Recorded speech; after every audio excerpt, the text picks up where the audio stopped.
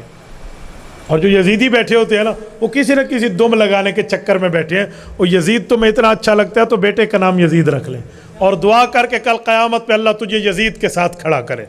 ہم آج بھی دعا کرتے ہیں، اگر تمہارے دل میں آئے تو آمین کہنا، اگر ایمان ساتھ دے تو آمین کہنا، اللہ ہمیں قیامت میں حضرت حسین کا ساتھ عطا فرما، اور انہیں کہو تمہیں اللہ یزید اور شمر کا ساتھ دے، جرت کرو تم آمین کہو۔ ایک یزیدی کو میں نے کہا آ جھولی چاہ میرا پوتر میرے نال دعا کر، اللہ تعالیٰ کو یزید نال کھڑا کرے۔ پتہ ہے مجھے کیا کہتا ہے؟ بڑا ڈیٹ یزیدی تھا، کہتا ہے مفتی صاحب ہاں یزید اور یزید کے ہاتھ پہ جن صحابہ نے بیعت کی اللہ مجھے ان کے ساتھ کھڑا کرے۔ میں نے کہا سن، دو جواب ہیں۔ پہلا جواب یہ ہے کہ صحابی کو ساتھ درمیان میں کیوں لایا ہے؟ تیری اکیلی یزید کی دال نہیں گلتی۔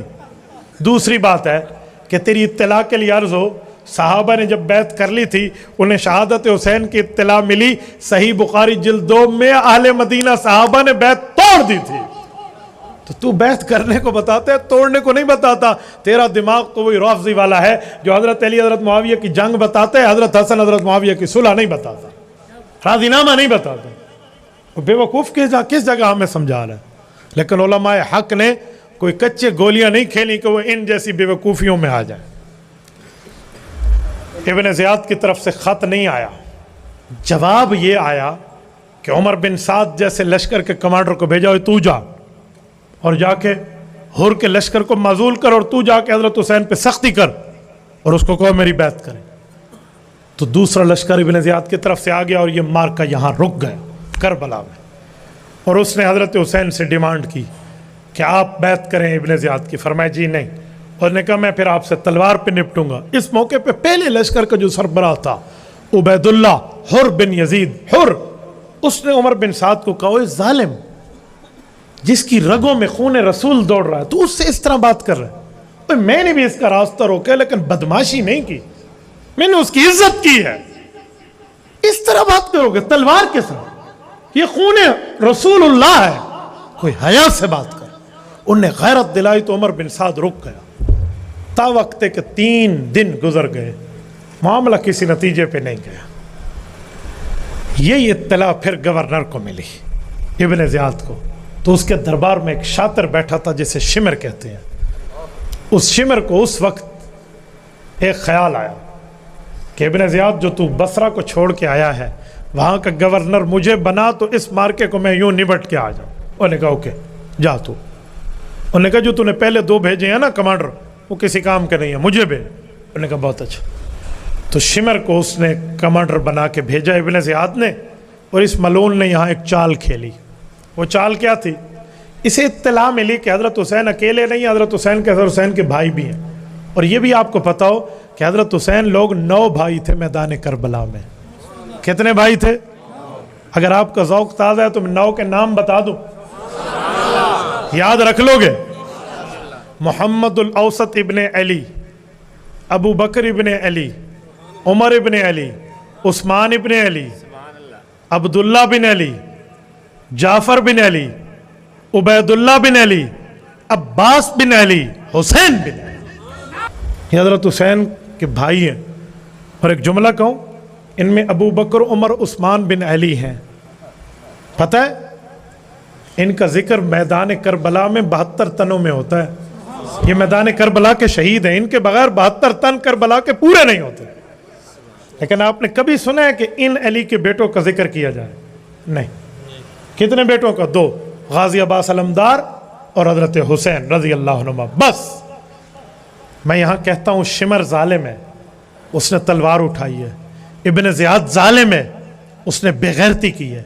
یزید ظالم ہے، لیکن ممبر پہ بیٹھنے والا وہ بھی تو ظالم ہے جو پورا اولاد حیدری کا تعارف نہیں کراتا.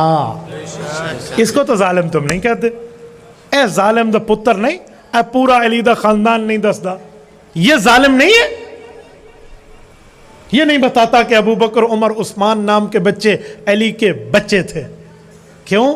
اگر یہ بتائے تو جھوٹا مذہب ذبح ہو جائے. انا للہ تھی وجہ وہ اکثر تو بقرعید کم میں آؤں رہی ہیں, وہ ختم ہو جائے, پھر بچہ ہی کچھ نہیں. اس لیے لکا کے رکھو, صحیح نہیں دسنا, چھپا کے رکھے. تو شمر نے کیا بدماشی کی تھی؟ ابن زیاد کو کہا کہ جاتا تو ہوں لیکن میرے 3 باتیں مانو. انہوں نے کہا کیا؟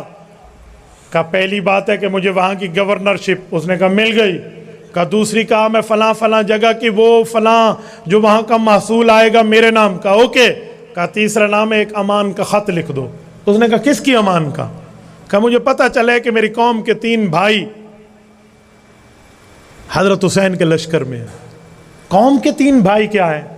اصل میں مسئلہ یہ تھا کہ حضرت علی المرتضیٰ کی ایک بیوی ہیں حضرت ام البنین, ان کا نام ہے فاطمہ الکلابیہ. یہ حضرت علی کی بیوی ہیں رضی اللہ عنہ, ام البنین.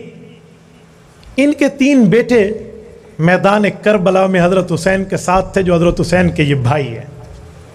ایک عمر ابن علی ہے, ایک عثمان ابن علی ہے, ایک عباس ابن علی ہے, غازی عباس علمدار. اور ایک روایت میں نہیں چوتھے ابو بکر ابن علی ہیں. انہیں ام البنین کہتے تھے ان کی ماں کو. تو ام البنین جو ہے یہ اور شمر ایک خاندان کے ہیں. تو شمر ان کو اپنا قومی بھانجا کہتا تھا. تو شمر نے کہا ایک تیر میں 2 شکار ہو جائیں, لہٰذا یہ امان کا خط لے جاؤں تاکہ ان بھانجوں کو امان دے دوں, قومی بھانجوں کو, اور حسین کے ساتھ جنگ چھیڑ لوں. یہ ڈیوائیڈ اینڈ رول جو انگریز کا دماغ ہے نا, تقسیم کرو اپنا الو سیدھا کرو, یہی کام شمر نے کیا. اور یہ امان کا خط لکھ کے لے آیا. جب آیا حضرت حسین کے لشکر کے مقابلے میں, ایک روایت میں 22,000 ایک روایت میں 40,000 تھے یہ لوگ, اور آ کر کہا کہ میرے 3 بھانجے ہیں, حسین تیرے بھائی ہیں, ان سے ملاقات کرنی ہے. ملاقات ہو گئی تو تینوں کہتے ہیں کہ میں تو تمہارا قومی ماموں ہوں. تعارف کرایا. کہا جی ٹھیک ہے, کہ تم تینوں کو ہمارے گورنر ابن زیاد نے امان دی ہے. کہا کس شرط پہ؟ کہا حضرت حسین کے خلاف ہو جاؤ, ان سے ہٹ جاؤ. تو ان تینوں بھائیوں نے جو علی کے بیٹے تھے یوں خط اٹھایا اور شمر کے منہ پہ دے مار. کہا اے ظالم تجھ میں غداری ہوگی, ہم حسین کی وفاداری کریں. تا وقت شہادت ان بھائیوں نے حضرت حسین سے وفاداری کی. اب جنگ چھڑی ہے اس شمر کے آنے پہ. جب جنگ چھڑنے لگی تو ہر نے دیکھا جو پہلے لشکر کو کمانڈ کر کے آیا تھا, اس نے دوسرے لشکر کو بھی قابو کیا تھا. تو اس نے شمر کو بڑا سمجھایا پر شمر سمجھا نہیں. اس نے کہا اچھا مجھے پتا ہوتا نا کہ یہ سچویشن یہاں تک پہنچے گی تو میں پہلے نمبر پہ حضرت حسین کو روکتا ہی نہیں. آسمان کی طرف دیکھا کہ اللہ پتہ نہیں میرا جرم معاف ہوگا یا نہیں, لیکن میں خون آل رسول میں شریک نہیں ہوتا. اپنے گھوڑے کو ایڑ لگائی اور یزیدیوں کے لشکر سے نکل کے حضرت حسین کے لشکر میں آیا. کہا حسین میری قربانی میں میرا سر قبول کیجئے, میں آپ کے ساتھ مل کے آپ کی حفاظت پہ لڑنا چاہتا ہوں. ہو سکتا ہے کہ میری یہ قربانی میرا گناہ بخشوا دے. میں آپ کے ساتھ شامل ہوں, مجھ سے بہت غلطی ہوئی, میں نے آپ کا راستہ روکا. مجھے نہیں پتا تھا یہ ظالم اس بے غیرتی پہ اتر آئیں گے. اس شخص نے آخری خون کے قطرے تک حضرت حسین کا تحفظ کیا. دنیا آج بھی حر کو سلام پیش کرتی ہے. میرے دوستو, اس جنگ میں حضرت حسین کے شیرخوار بچے بھی شہید ہیں. حضرت علی الاصغر, خدا کی قسم کھا کے کہتا ہوں میں اس شہادت کے دردناک پہلو کو شروع کروں نا, اگر آسمان خون کے آنسو روئے تو اس کے لیے جائز ہے. یہ وہ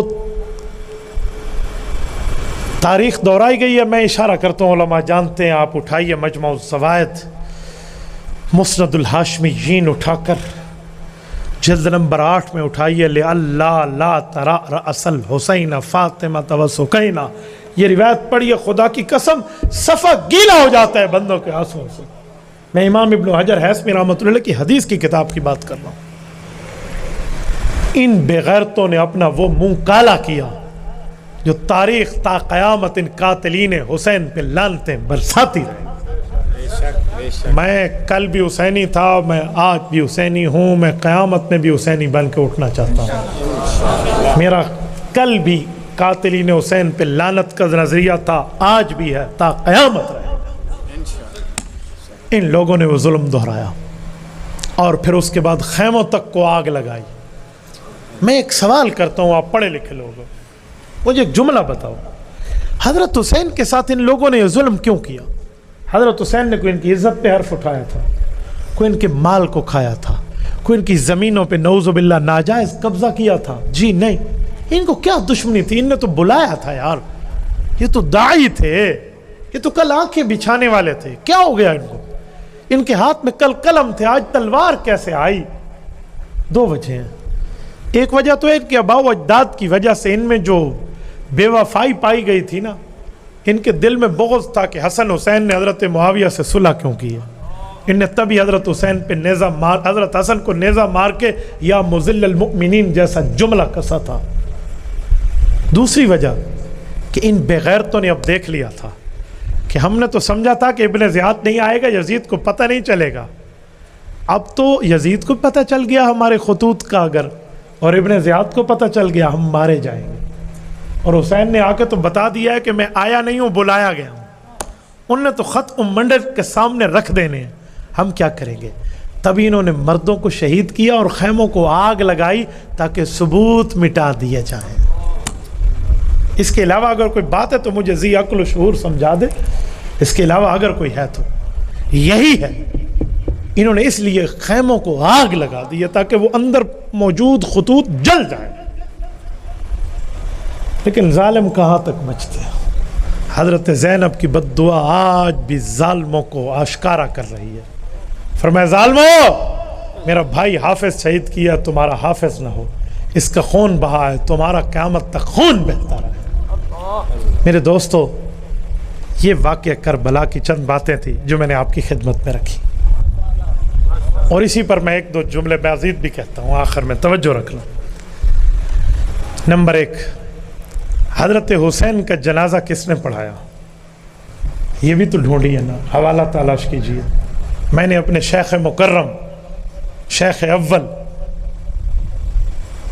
شیخ العرب والعجم حضرت مولانا عبدالستار توسوی رحمۃ اللہ سے پوچھا تھا کہ حضرت حسین کا جنازہ کس نے پڑھایا؟ جو انہوں نے جواب دیا، بعد میں نے اس کو تلاش کیا.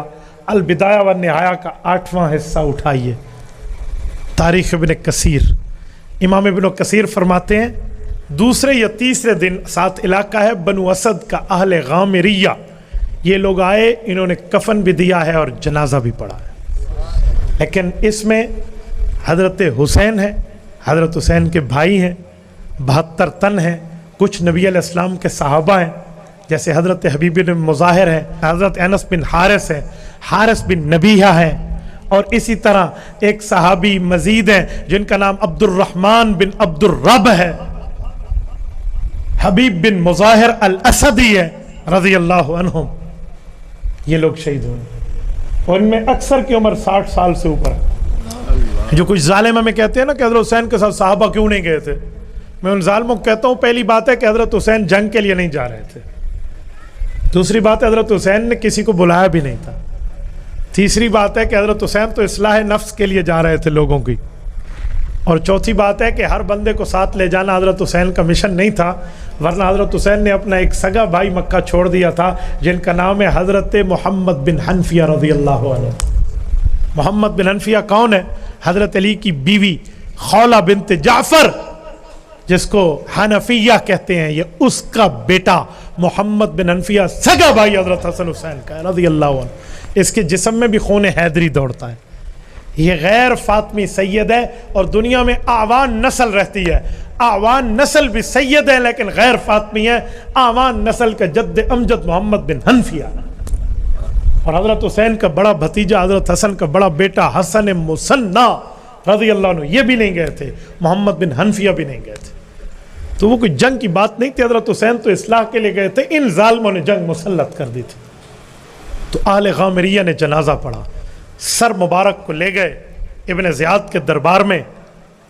آپ اٹھائیے کتب سیر، حضرت زید ابن ارقم رضی اللہ عنہ انتہائی بوڑھے ہیں، ہاتھ میں کپ کپی ہے، لرزہ ہے، بہت بوڑھے ہیں. یہ ابن زیاد کے دربار میں حضرت حسین کی شہادت کو سن کے 2 بندوں کے سہارے سے آئے تھے، اور ابن زیاد نے اس وقت چھڑی حضرت حسین کے ہونٹوں کی طرف کر کے ایک جملہ کہہ رہا تھا کہ حضرت حسین کی داڑھی مبارک پر وسمہ لگا ہوا تھا، کالے رنگ کی مہندی ہے، وسمہ مجاہد فی سبیل اللہ لگا سکتا ہے. تو اس نے حسن کی تعریف تو کی لیکن چھڑی آگے کر دی. تو انہیں فرمایا ارفع قضیبک یا ظالم وَلَقَدْ رَأَيْتُ رسول اللہ صلی اللہ علیہ وسلم یلازمہ. کلانتی اس چھڑی کو حضرت حسین جیسے مبارک ہونٹوں سے دور کر ان آنکھوں نے حضرت حسین کی اس جگہ کو رسول اللہ کو چومتے دیکھا. یہ سر مبارک یزید کے دربار میں گیا، وہاں سے اہل بیت کے قافلے کے ساتھ جنت البقیع آیا. آج یہ سر مبارک حضرت حسین کے قدموں میں جنت البقیع مدینہ طیبہ میں دفن. آپ اٹھائیے امام ابن کثیر کی البدایہ کے 8ویں جلد پڑھ رہا ہوں. دعا فرمائے رب کریم آپ کو اور ہمیں حضرت حسین رضی اللہ عنہ کا ساتھ عطا فرمائے، ان کا فیض عطا فرمائے. حضرت حسین کا ساتھ اور حضرت حسین اور شہدائے محرم کے قبور پہ رب کروڑوں ارب و رحمت نازل فرمائے. اقول قولی ھذا واستغفر اللہ وآخر دعوانا ان الحمد للہ رب العالمین.